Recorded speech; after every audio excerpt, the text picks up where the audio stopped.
Shalom, shalom, le peuple de Dieu, shalom. J'espère que vous allez bien. Très, très bien. C'est le désir du Père de voir que ses enfants vont bien. Même si il y a des soucis, il y a beaucoup de choses qui se passent dans nos vies. Mais sachez-le, le Père veut que nous allons bien.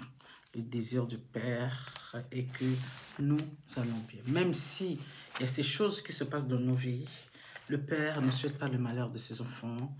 Le Père ne souhaite pas que ses enfants soient malheureux, malheureuses. Il souhaite que vous soyez heureux et en forme. Amen. Ça, c'est le désir du Père. Alors, comme vous le savez tous, nous nous retrouvons afin de lire la Bible ensemble, afin de connaître cette vérité que le Père nous dit dans la parole, comme quoi que ses enfants meurent, manquent de connaissance. Oui. C'est-à-dire, si on a cette connaissance, effectivement, l'ennemi ne pourra pas nous tromper. Et si on n'a pas cette connaissance, l'ennemi arrivera à nous tromper. Donc, pour ne pas tomber dans le piège de l'ennemi, nous devons connaître cette vérité. Amen, alléluia. Et je m'excuse aussi pour la vidéo passée. J'étais tellement fatiguée, j'ai fait des efforts. C'est vrai que je suis revenue sur la vidéo, je regardais, bon, j'étais fatiguée et il y a des paroles qui sortaient qui n'étaient pas adéquates. C'est vrai que j'étais fatiguée, mais je ne pouvais pas le montrer. C'est normal, c'est mon rôle d'être en forme en ce moment-là, même si je suis fatiguée. Amen. Alléluia. Donc, je m'excuse encore. Donc, nous allons prendre encore 2 pages aujourd'hui sur 2 Samuel. D'accord? Donc, on a déjà lu 2 pages de 2 Samuel. Et là, nous allons prendre 4 pages de 2 Samuel. Nous allons prendre maintenant 5 à 6. Alors, amen. Alléluia. Bon, je vais prier afin de commencer à lire la Bible ensemble. Tendre Père, le Père de nos pères Abraham, Isaac, Jacob. Merci Père de permettre encore ce moment d'être dans ta présence, afin de parcourir encore ta parole, afin que nous ayons cette vérité, cette connaissance pour se protéger contre l'ennemi. Merci Père de nous illuminer. Merci d'être là. Merci de nous enseigner, Seigneur. Que ces paroles que tu nous enseignes, Papa, à chaque fois, que ce soit écrit dans nos cœurs, sur la table de nos cœurs, Papa, que nous le gravons, que nous le gardons et que l'ennemi ne nous le vole pas. Père, merci. Merci de nous illuminer. Merci de nous guider. Merci de nous enseigner. Merci, Père, dans le nom de Jésus. Ainsi, je prie, Père, mon roi. Amen, amen, amen, amen. Alléluia. Je suis enfant, il n'y a pas de souci. Tout ira bien. Alors, nous allons maintenant lire la Bible ensemble, n'est-ce pas? Donc, on va prendre 2 Samuel 5, la page de 2 Samuel 5. On va prendre aussi la page de 2 Samuel 6. Amen. Alléluia. Alors, commençons. Bénissons la parole de Dieu. Alors, toutes les tribus d'Israël virent auprès de David à Hébron et dirent, voici, nous sommes tes os et ta chair. Verset 2, autrefois déjà, lorsque Saul était notre roi, et c'était toi qui conduisais et qui amenais Israël. L'Éternel t'a dit, tu paîtras mon peuple d'Israël et tu seras le chef d'Israël. Verset 3, ainsi tous les anciens d'Israël virent auprès du roi à Hébron, et le roi David, fit l'alliance avec eux, à Hébron, devant l'Éternel. Ils oignirent David pour roi d'Israël. Verset 4, David était âgé de 30 ans. Lorsqu'il devient roi, il régna 40 ans. Il régna 40 ans. Verset 5, à Hébron, il régnait sur Juda 7 ans et 6 mois. Et Jérusalem, il régna 33 ans sur tout Israël et Juda. Verset 6, le roi marcha avec ses gens sur Jérusalem contre les Jébusiens. Habitants du pays, ils dirent à David, tu n'entreras point ici, car les aveugles même et les boiteux te repousseront. Ce que voulait dire David, n'entrera point ici. Ce que David, d'accord, c'est que, excusez-moi, ce qui voulait dire David n'entrera pas ici. Verset 7. Mais David s'empara de la forteresse de Sion. C'est la cité de David. Verset 8. David avait dit en ce jour, quiconque battra les Jébusiens et atteindra le canal, quiconque frappera ces boiteux et ces aveugles, qui sont les ennemis de David. C'est pourquoi l'on dit, l'aveugle et le boiteux n'entreront, n'est-ce pas? Et n'entreront, où est-ce que je suis, pardon, excusez-moi, n'entreront point dans la maison. Verset 9, David s'établit dans la forteresse qu'il appela Cité de David. Il fit tout côté des constructions en dehors et en dedans de Milo. Verset 10, David devenait de plus en plus grand et l'Éternel, le Dieu des armées, était avec lui. Verset 11, Hiram, roi de Tyr, envoya des messagers à David et du bois de cèdre et des charpentiers et des tailleurs de pierre qui bâtirent une maison pour David. Désolé. Verset 12. David reconnut que l'Éternel l'affermissait comme roi d'Israël et qu'il avait son royaume à cause de son peuple d'Israël. Verset 13. David prit encore des concubines. Qu'est-ce qui se passe? Les diables, c'est menteur. David prit encore des concubines et des femmes de Jérusalem après qu'il fut venu d'Hébron.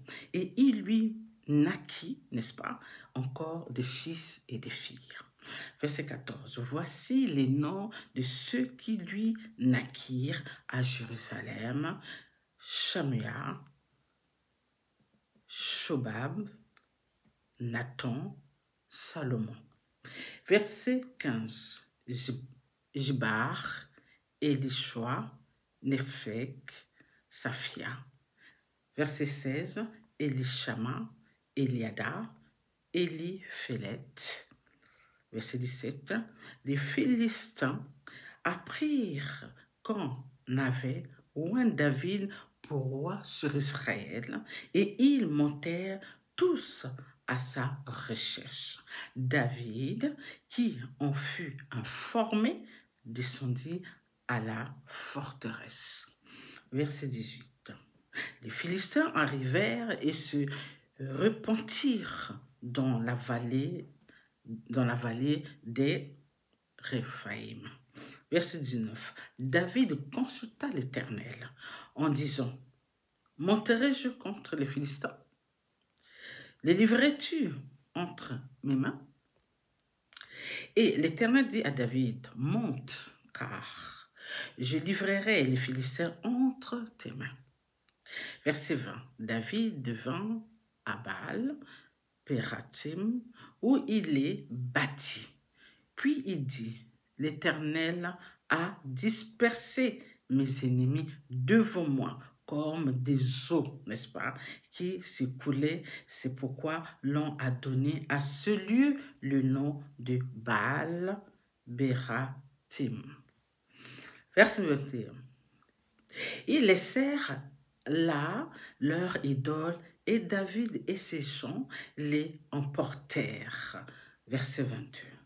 Les Philistins montèrent de nouveau et se repentirent dans la vallée de Réphaïm.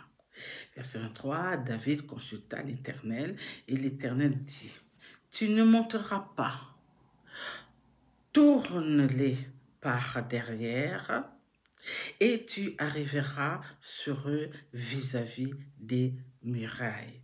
De Mireille, d'accord? De Mireille, voilà. Verset 24.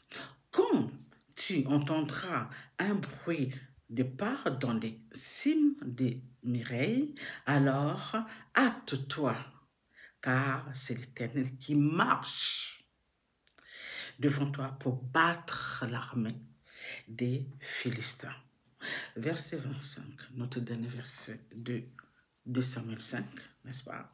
David fit ce que l'Éternel lui avait ordonné et il bâtit les Philistins depuis Géba jusqu'à Gézer. Passons à notre deuxième page de Samuel 6. Béni soit la parole de Dieu. David rassembla encore toute l'élite d'Israël au nombre de 30 000 hommes.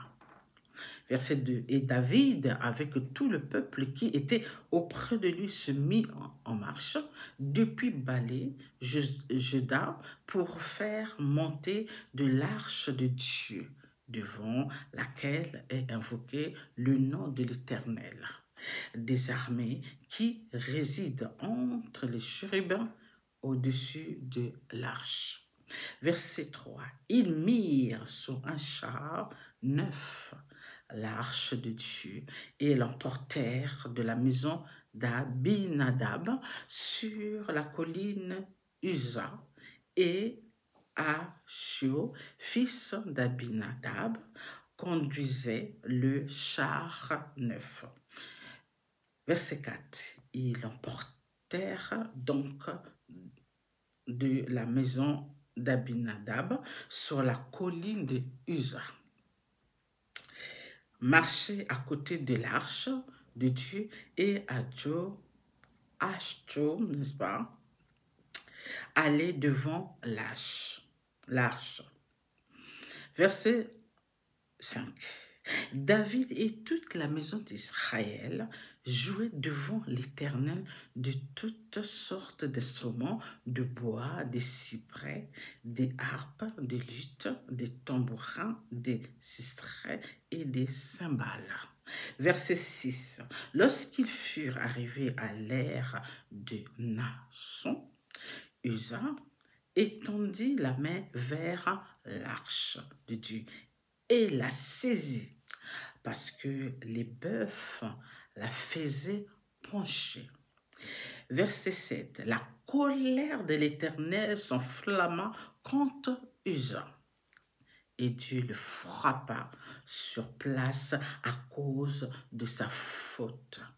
Uza mourut là, près de l'arche de Dieu. Verset 8.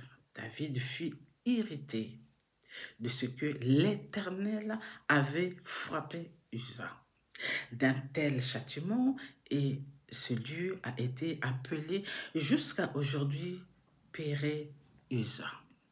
Verset 9. David eut peur de l'Éternel en ce jour-là, et il dit: comment l'arche de l'Éternel entrera-t-elle chez moi? Verset 10. Il ne voulut pas retirer l'arche de l'Éternel chez lui dans la cité de David. Et il la fit conduire dans la maison d'Obed-Édom de Gath. Verset 11. L'arche de l'Éternel resta 3 mois dans la maison d'Obed-Édom de Gath. Et l'Éternel bénit Obed-Édom et toute sa maison.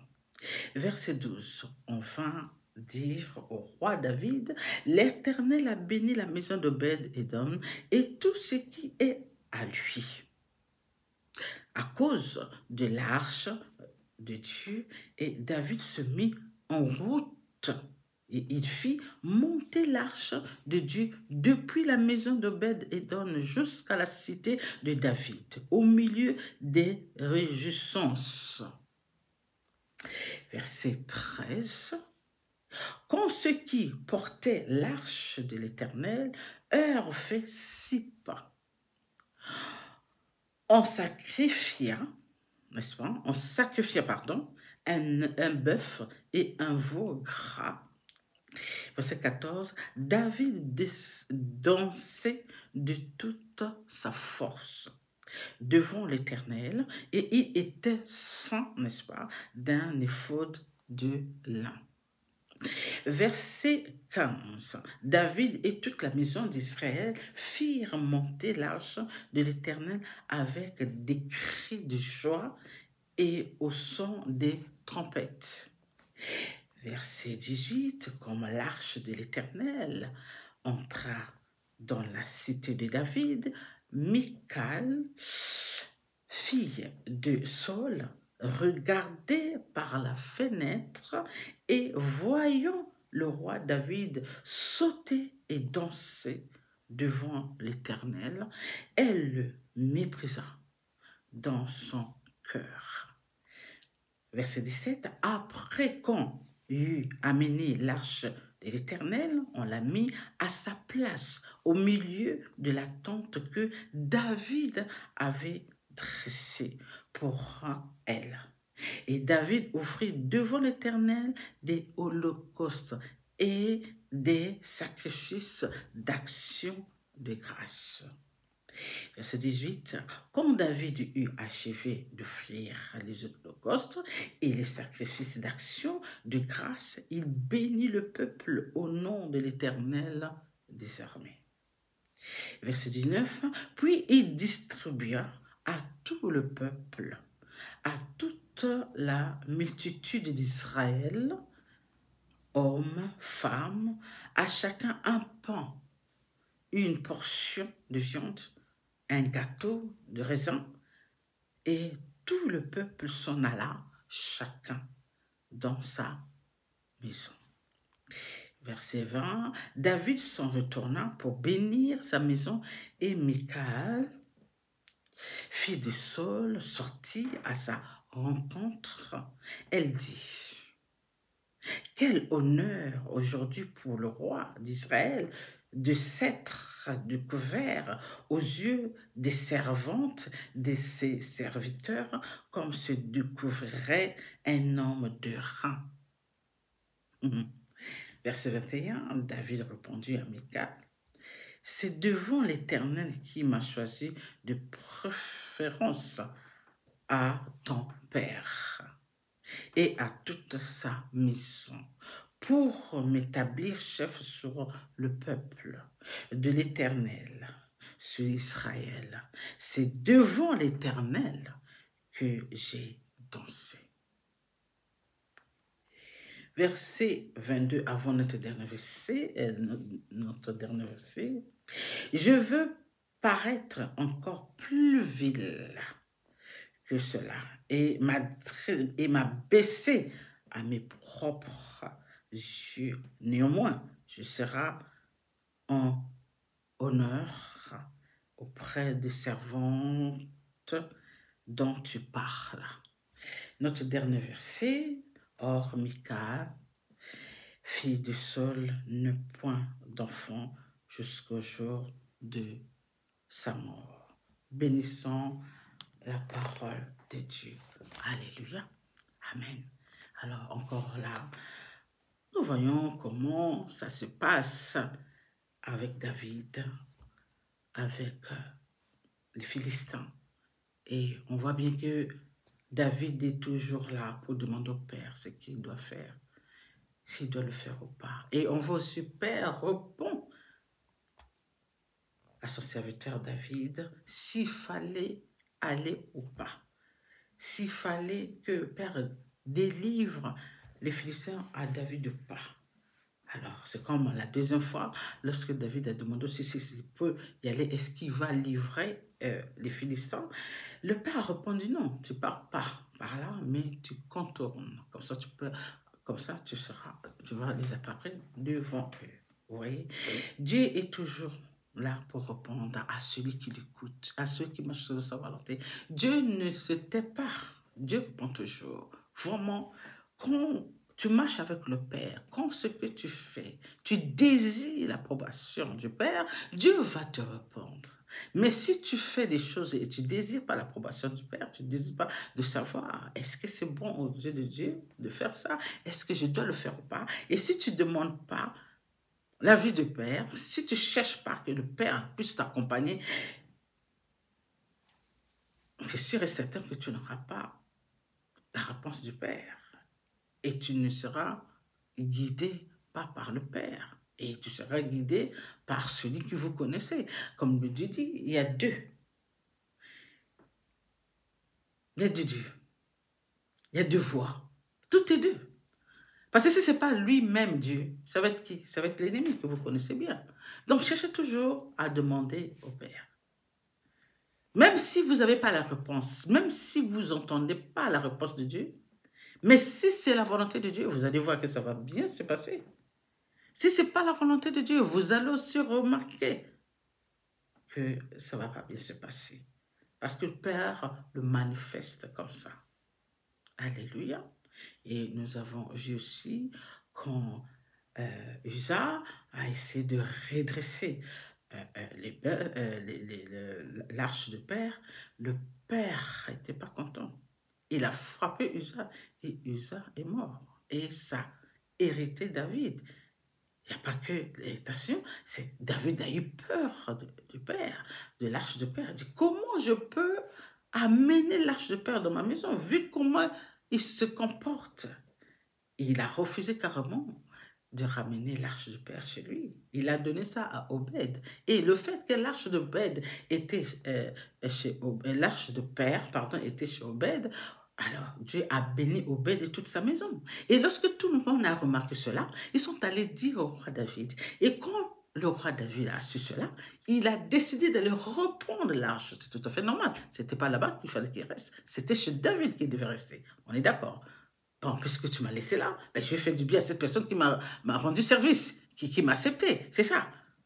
Et David se dit donc, vraiment, il ne faut pas le faire. Il a réfléchi, il dit non, c'est chez moi que ces choses-là devaient se passer. Vous voyez?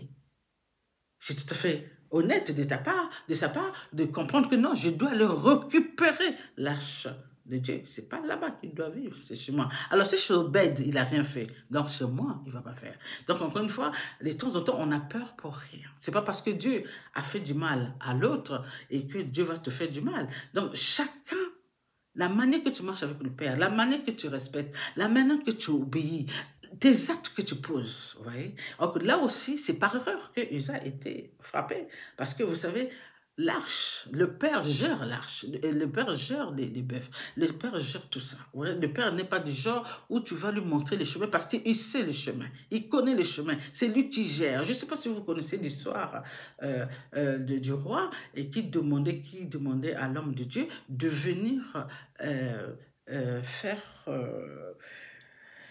de venir prophétiser dans le sens du mal contre les enfants d'Israël, de maudire les enfants d'Israël, parce qu'il a demandé à l'homme de Dieu de venir maudire les enfants d'Israël. Et l'homme de Dieu a demandé à Dieu, Dieu lui a dit, va quand même, parce qu'il ne voulait pas, Dieu a dit, va quand même, moi, tu vas là-bas, mais tu dis le contraire de ce qu'il veut que tu dises.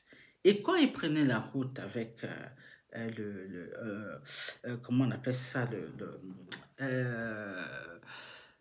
comment on appelle ça, c'est le petit cheval là, c'est pas le cheval lui-même, comment on appelle, j'ai oublié le nom. Et quand il conduisait l'homme de Dieu chez le roi pour aller déclarer des fausses paroles, hein, tout ce qui n'est pas de Dieu, et il y avait l'ange de Père qui était là, qui attendait, qui empêchait, comment on appelle le poney. Il empêchait le poney de passer. Donc le poney avait peur. Et l'homme de Dieu disait, mais avance, pourquoi tu n'avances pas? Avance, allez. Mais il ne voulait pas avancer parce qu'il avait vu l'ange de Dieu. Mais l'homme de Dieu ne l'avait pas vu, en fait. Au moment où l'ange de Dieu se laissait voir, c'est là qu'il a compris. Ah, c'est pourquoi le poney ne voulait pas passer le nan. Oui. La nane ne voulait pas passer parce qu'il avait vu l'ange. Alors, vous voyez, donc Dieu sait ce qu'il fait. Dieu sait ce qui se passe. C'est pas à quelqu'un de gérer le Père, comme je l'ai toujours dit. Dieu gère, il sait comment gérer. D'où la plupart, on a remarqué, ceux qui marchaient avec le Père, ils pensaient, il va malmener le Père. Ils pensaient qu'au moment où ils vont faire le contraire, le contraire là, Dieu va pardonner. Ou c'est comme s'ils manipulent le Père. En disant, oh, je veux faire ça, parce que c'est mon Père, c'est pas grave. Mais Dieu n'est pas dans ces choses-là. Dieu n'est pas dans les choses des hommes. Dieu est dans ses paroles. Dieu est dans ses règles. C'est ça, en fait. Tu ne peux pas faire quelque chose en disant non, Dieu. Parce que pour faire ça, il faut déjà penser à ces choses en disant non, le Père ne va rien faire. Mais si tu ne penses pas à ces choses-là, tu dis non, je ne vais pas le faire, je ne sais pas comment le Père va réagir. C'est sûr et certainement, tu ne vas pas le faire. Donc, des gens ont le courage de faire des choses qui est le contraire, penser que le Père va rien faire. Non, le Père est dans les détails. Le Père est dans ses règles. Le Père est dans ses lois. Il veille à ce que sa parole s'accomplisse. Il veille à ce que ces règles qu'il a mis en place, que ça se passe comme il a dit. Alors, lorsque nous faisons le contraire, certainement, le Père ne laissera pas ça comme ça. Et au moment où le Père n'est pas d'accord, au moment où on arrive à comprendre que ce qu'on a fait, c'est pas bien, il faut demander pardon, il faut se repentir. C'est ce que nous oublions tous, de se repentir. Croyons que c'est de n'importe quoi. Croyons que, je sais pas je suis pas dans la tête des hommes pour savoir ce qu'ils pensent, mais ils pensent quelque chose. Ils pensent quand même quelque chose. Je ne sais pas comment ils réagissent, comment ils pensent, mais ils pensent quelque chose. En pensant ces choses-là, ils pensent que Dieu est dans leur sens. Dieu n'est pas dans leur sens. Dieu n'est pas dans leur pensée. Parce qu'il dit, vos pensées ne sont pas mes pensées, n'est-ce pas? C'est clair. Alors nous, qui marchons, qui cherchons à être avec le Père, qui voulons que nous avons accepté et nous continuons à marcher avec le Père, donc nous devons comprendre que Dieu est dans les détails et que nos visions ne sont pas des visions de Dieu, nos pensées ne sont pas des pensées de Dieu, donc nous devons à tout prix savoir les pensées de Dieu, comprendre ce que Dieu nous dit, garder ses règles, garder les recommandements de Dieu, garder ce qu'il nous demande de faire. À partir de là, Dieu va continuer toujours à nous révéler des choses, à nous répondre comme il répond à ses enfants qui marchent avec. Lorsqu'on leur pose des questions, on pose des questions au Père, le Père répond. Mais c'est vrai que lorsque tu ne cherches pas à comprendre, lorsque tu ne cherches pas à poser des questions, lorsque tu ne veux pas mettre le Père devant dans tout ce que tu fais, c'est sûr et certainement, tu n'auras pas ce qu'il faut. Il vient du Père. Et ça sera celui que vous connaissez qui va prendre la place du Père et foutre la merde et chercher des problèmes dans vos vies. Mais si vous avez cette pensée, vous avez la pensée de Dieu en disant, Père, j'ai besoin de toi. Père, voilà ce que je fais. Papa, voilà comment ça se passe. Même si ça ne vient pas de vous, même si... Mais cherchez quand même à demander au Père. Même si c'est quelqu'un qui vous oblige. Je ne sais pas moi, vous pouvez être aussi tromper, séduire, mais mettez quand même Dieu devant. Même si c'est la personne à tort. Mais ne prenez pas des décisions parce qu'il a tort. Prenez des décisions selon ce que Dieu va vous dire. Comment le Père va vous guider. Comment le Père va vous faire sentir que ça vient de moi. Cherchons toujours à comprendre les besoins de Dieu. Cherchons toujours à comprendre ce que Dieu veut que nous fassions. Alors ne faisons pas parce que nous avons envie de faire ce que nous voulons. Faisons ce que Dieu veut que nous faisons. Voilà là où il y a l'harmonie. Et quand nous avons ces attitudes, ces pensées, c'est ce que nous allons avoir la victoire que Dieu nous a promis. Sur ce, je vous aime. Allez, bye.